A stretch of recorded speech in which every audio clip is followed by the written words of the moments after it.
வேளாங்கண்ணி, நாகூர், கோடியக்கரைன்னு இங்க இருக்கிற tourist place எல்லாம் கொஞ்சம் நல்லா டெவலப் பண்ணலாம். பண்ண என்ன குறைஞ்சா போயிடுவீங்க? வேதாரண்யம் பகுதியில் உப்பு ஏற்றுமதி செய்யறதுக்கு வசதியை செஞ்சு கொடுக்கலாம். செஞ்சாங்களா? நாகூர் ஆண்டவர் அரசு மருத்துவமனையில பிரசவம் பார்க்கிற டாக்டரே இல்லையா?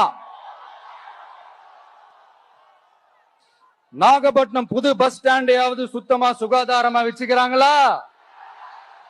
நாகப்பட்டினம் ரயில்வே ஸ்டேஷன் வேலைகளை சீக்கிரமா முடிச்சு வைக்கலாம், அதையாவது செஞ்சாங்களா? இங்க ஏற்கனவே இருந்த ஸ்டீல் ரோலிங் மில்லையும் ரயில் பெட்டி தயாரிக்கிற தொழிற்சாலை மூடிட்டாங்க. அத மறுபடியும் திறந்தா நிறைய பேருக்கு வேலை வாய்ப்புகள் கிடைக்கும். ஏன் அதை பத்தி யோசிக்கல? மேலக்கோட்டை வாசல் NH மேம்பாலம் கட்டி 50 வருஷம் ஆச்சு. அது சரியா மேம்படுத்தலாம், அதை செஞ்சாங்களா?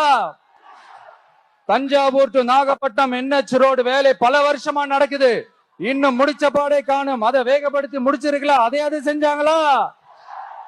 ரொம்ப முக்கியமா நெல்லு மூட்டையெல்லாம் மழை காலத்துல வெள்ளத்துல நனைஞ்சு நம்ம விவசாயிங்க எவ்வளவு வேதனைப்படுறாங்க.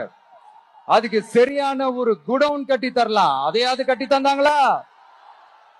எலெக்ஷனுக்கு முன்னாடி திமுக காரங்க வந்து செய்வோம் செய்வோம் செய்வோம் செய்வோம்னு சொன்னாங்களே, செஞ்சாங்களா?